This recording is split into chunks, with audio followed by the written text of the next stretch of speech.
অস্ট্রেলিয়ার বিপক্ষে দ্বিতীয় টেস্টের প্রথম ইনিংসে 500 রান করলেন টাইগাররা। তানজিদ তামিম 145, মিরাজ ও শান্তর দুর্দান্ত ব্যাটিং অস্ট্রেলিয়ার বোলারদের দিশেহারা। অস্ট্রেলিয়ার বোলিং লাইন আপ চূর্ণ বিচূর্ণ করে দিয়ে ইতিহাস গড়লেন টাইগাররা। তানজিদ হাসান তামিম 145, শান্তর 100 রান অস্ট্রেলিয়াকে কাঁদিয়ে ছাড়লেন বাংলাদেশ।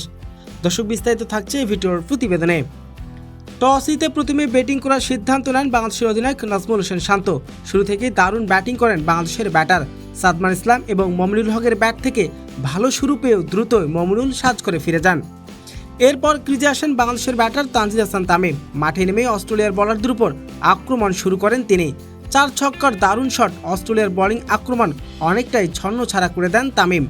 এক প্রান্ত আগলে রেখেই তুলে নেন দুর্দান্ত এক সেঞ্চুরি। শেষ পর্যন্ত ক্যারিয়ারের অন্যতম সেরা ইনিংস খেলে 145 রান করে সাজ করে ফিরে যান তানজিদ তামিম। তার দুর্দান্ত ইনিংসের উপর ভর করে বাংলাদেশ বড় সংগ্রহ করে।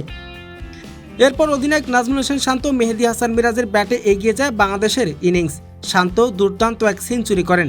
অন্যদিকে মিরাজ দায়িত্বশীল ব্যাটিং পাশাপাশি আক্রমণাত্মক শট খেলে দলের রানের গতি এগিয়ে নিয়ে যান। শান্ত ও মিরাজের ব্যাটে বাংলাদেশের স্কোর ক্রমাগত পাহাড় হয়ে ওঠে।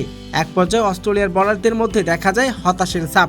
বাংলাদেশের ব্যাটারদের সামনে কোনো সুযোগে যেন পায়নি অজির বোলাররা। শেষ পর্যন্ত নির্ধারিত 140 ওভার ব্যাটিং করে বাংলাদেশের সংগ্রহ দাঁড়ায় 520 রান।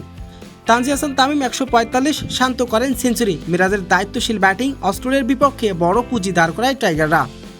প্রিয় দর্শক, অস্ট্রেলিয়ার বিপক্ষে দ্বিতীয় টেস্টে যদি বাংলাদেশ এই রকমের পারফরমেন্স করে প্রথম ইনিংসে, তাহলে আপনার কেমন লাগবে অবশ্যই জানাবেন আপনার মতামতটি।